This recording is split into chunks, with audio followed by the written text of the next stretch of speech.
दोस्तों नमस्कार। आज का ये वीडियो उन तमाम बैंक मित्रों के लिए जो बैंक ऑफ बड़ौदा का सीएसपी पॉइंट या कीऑक्स पॉइंट चला रहे हैं या जो बैंक मित्र है उन तमाम के लिए ये वीडियो है। वीडियो काफ़ी फ़ायदेमंद हो सकता है क्योंकि बहुत सारे बीसी भाइयों को अपने ट्रांजैक्शन या अकाउंट ओपनिंग या अन्य कमीशन के अलावा जो हमें हर महीने एक फ़िक्स टारगेट अचीव करने के बाद जो हमारा इंसेंटिव जिसे कहा जाता है, जिसे बोला जाता है एवरेज बैलेंस इंसेंटिव या डिपॉजिट मोबिलाइजेशन इंसेंटिव जिसे कहा जाता है, तो ये उसके रिलेटेड ये वीडियो है। वीडियो थोड़ा लंबा हो सकता है क्योंकि उसमें बहुत सारे पॉइंट दिए गए हैं और इंसेंटिव स्ट्रक्चर जो है उसमें क्या क्या एसएसए या नॉन एसएसए बीसी को क्या क्या टारगेट होता है उसके रिलेटेड मैं ऑलरेडी एक वीडियो बना चुका हूँ जिसका लिंक मैं डिस्क्रिप्शन बॉक्स में रख दूंगा। अगर आपने नहीं देखा है तो इसको अवश्य देख लें। और आज इस वीडियो के माध्यम से मैं आपको बीसी पोर्टल यानी बीसी रिपोर्ट पोर्टल के ज़रिए हमें क्या क्या टारगेट करने होते हैं जिसके चलते हमें एक फ़िक्स इनकम हर महीने मिल सकती है जो हमारे कमीशन के अलावा होती है। क्योंकि अगर आप एक फ़िक्स टारगेट अचीव कर लेते हैं तो उसके बाद फिर आपको जो मंथली टारगेट होता है वो अचीव करने के बाद आपने जितने अकाउंट खोले हैं उनमें जो पैसा डिपॉजिट रहता है तो उसके ऊपर हमें एक एवरेज बैलेंस डिपॉजिट मोबिलाइजेशन जिसे कहा जाता है वो इंसेंटिव हमें बैंक की तरफ से मिलता है। तो आज इस वीडियो के माध्यम से मैं आपको दिखाऊंगा, तो वीडियो पूरा अंत तक देखें और स्किप मत करिए क्योंकि ये एक महत्वपूर्ण वीडियो है जिसमें हमें इंसेंटिव के बारे में जानकारी मिलेगी। तो जैसे हमें ये सबसे पहले ये अपने रिपोर्ट पोर्टल को ओपन करना है, तो मैंने इसको क्लिक किया। क्लिक करने के बाद आपको आपका कोड नंबर डालना है। यहाँ पे जो पुराने बीसी हो चुके हैं या जिनका 1000 से ऊपर अकाउंट हो चुका है अपने पोर्टल के ज़रिए PMJDY, तो उनके लिए तो ये फ़ायदेमंद है। और जो नए बीसी जुड़ रहे हैं वो भी जल्द से जल्द अपना 1000 अकाउंट कंप्लीट कर लें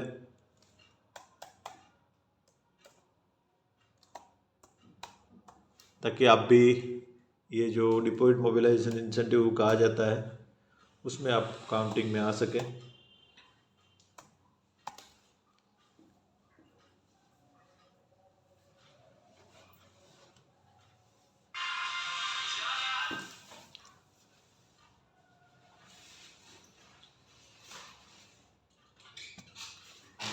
तो ये रिपोर्ट पोर्टल में खोल रहा हूँ। अब आएगा OTP।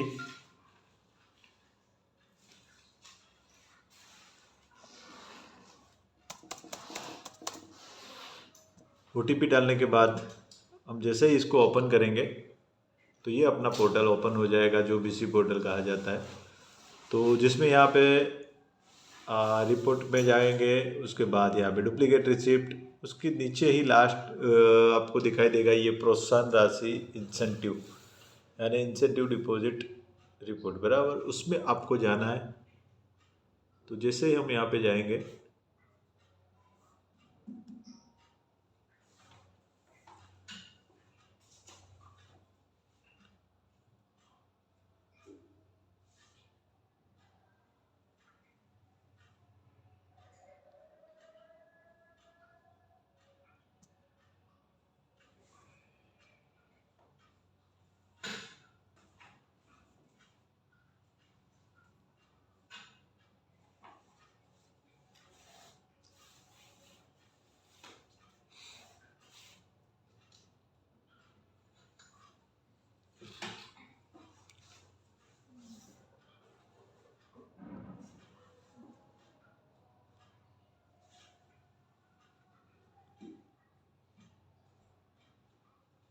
तो हालांकि ये जो मंथ है वो दिसंबर मंथ ख़त्म हो चुका है, जनवरी स्टार्ट है, तो आपका अभी ये डाउनलोड नहीं हो पाएगा। लेकिन ये जो दिसंबर मंथ का मैंने ऑलरेडी डाउनलोड करके रखा है उसको मैं ओपन करता हूँ।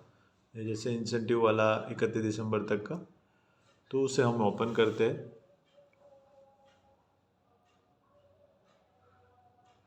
क्योंकि ये जनवरी महीना तो अभी स्टार्ट हुआ है, आज लगभग 4 तारीख हुई है,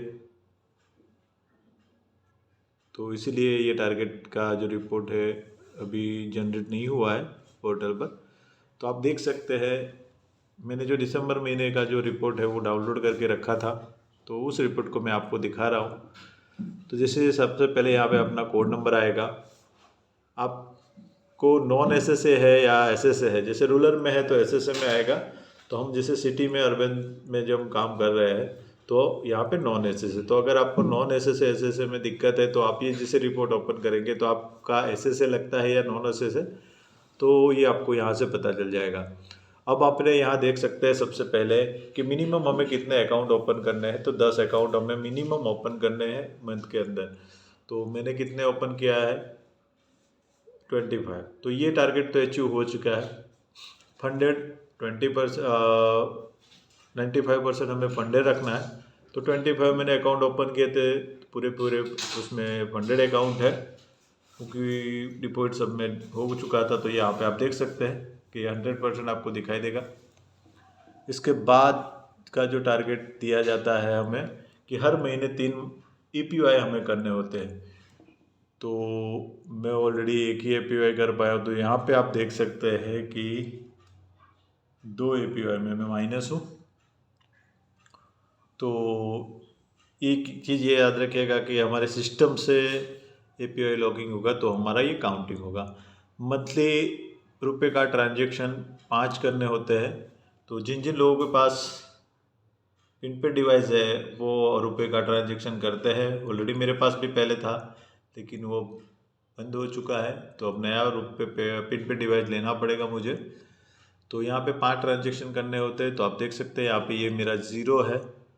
तो ये आपको याद रखना है कि API आपको 3 करना है, मिनिमम 10 अकाउंट ओपन करने हैं, सारे अकाउंट फंडेड होने चाहिए, यानी 95% अकाउंट फंडेड होने चाहिए। तो भी आपको ये सब सारा क्राइटेरिया काउंटिंग होगा। और रुपए का ट्रांजैक्शन से आप मिनिमम 5 ट्रांजैक्शन हर महीने में करने हैं। PMJJBY SBI जो एनरोल है वो SSA के लिए 100 दिया गया है, नॉन SSA के लिए 100 है और SSA के लिए 40, यानी कि 40 से 25। SSA के लिए 40 से 25 के बीच में आना चाहिए। तो यहाँ पे आप देख सकते हैं 100 दिखा है, तो मैंने कहा किया है 22। तो यहाँ पर भी हम माइनस में है। तो ये एक टारगेट बैंक ने जो दिया है वो बहुत ही टफ टारगेट है। इसके चलते पिछले 1-1.5 साल के भीतर बहुत सारे BC भाइयों का जो ये मुख्य इनकम था, एवरेज बैलेंस इंसेंटिव, वो कम हो चुका है। अब देख सकते हैं PMJJBY 1691, जिसमें से मैं कर चुका हूँ 729, यानी कि अभी तक जो अकाउंट खोले हैं जिसमें जो एलिजिबल है वो 16 से 91 लोग हैं, जिसमें से मैं 729 लोगों का ही कर सका हूँ।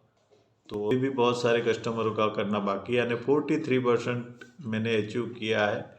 ये मिनिमम 50% होना चाहिए। ये टारगेट भी यहाँ पे आपको देख सकते हैं कि आपने जो अकाउंट खोले हैं उसमें से जो एलिजिबल है तो उसका 50% आपको करना अति आवश्यक है। इसी हिसाब से 1986 PMSBY है। आप देख सकते हैं PMSBY 1986 का जो ये रिपोर्ट है, इसमें से मैं 1200 लोगों का कर पाया हूँ। तो ये 50%, लेकिन यहाँ पे मैं 60% प्लस हूँ। मतलब ये जो टारगेट है वो उसमें अपना टारगेट फिक्स है, मतलब प्लस हो चुका है। 1000 मिनिमम अकाउंट्स होने चाहिए, जो मेरे अभी एक तक 2327 अकाउंट है, और जिसमें से 2263 फंडेड दिखा रहे हैं, 92% फंडेड है। तो वो भी एक रेशियो अच्छा है क्योंकि उसमें 95% 90% फंडेड अकाउंट होने चाहिए। उसके बाद लास्ट मंथ का आपको 2% इंक्रीजिंग होना चाहिए, जिससे बिफोर लास्ट मंथ यहाँ पे लिखा हुआ है। तो 2,27,82,541 रुपये यहाँ पे टोटल डिपॉजिट था। और प्रीव्यू मंथ में अपना 2,43,128।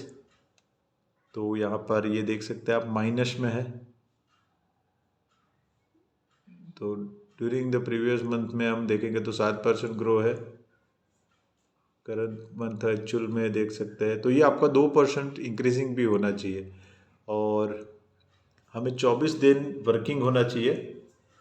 तो यहाँ पर मेरा 29 डेज वर्किंग है और जो एसएसए है, जो रूरल के बीसी है, उनको 21 दिन के लिए आपको वर्किंग होना चाहिए।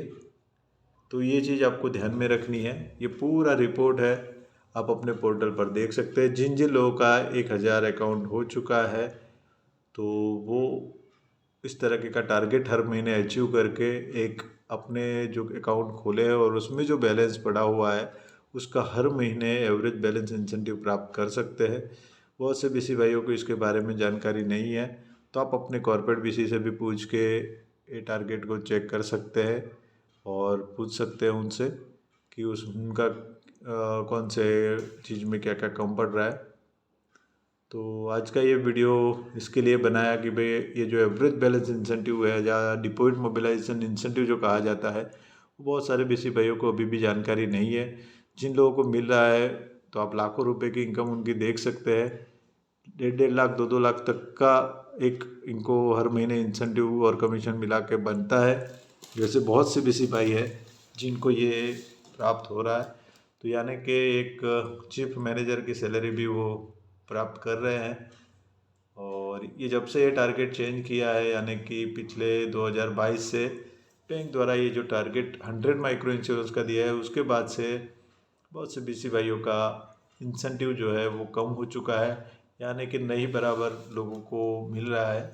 आशा करते हैं कि ये नया साल शुरू हुआ है और पुराना इंसेंटिव स्ट्रक्चर जो है, जिसका जो सर्कुलर निकाला था बैंक ने, वो एक्सपायर्ड हो चुका है। अब नया सर्कुलर जल्द से जल्द बैंक निकाले जिसमें कुछ बीसी भाइयों को एक फिक्स वेतन के तौर पे एक इंसेंटिव जो अभी तक काम किया है तो उनको भी उसका लाभांश मिले। तो कुछ सोच समझ के अगर बैंक नया सर्कुलर बनाए जिससे सारे बीसी भाइयों को वापस खुशहाली मिल सके एक इनकम में। तो मिलते हैं नए वीडियो में, तब तक के लिए धन्यवाद, शुभ रात्रि।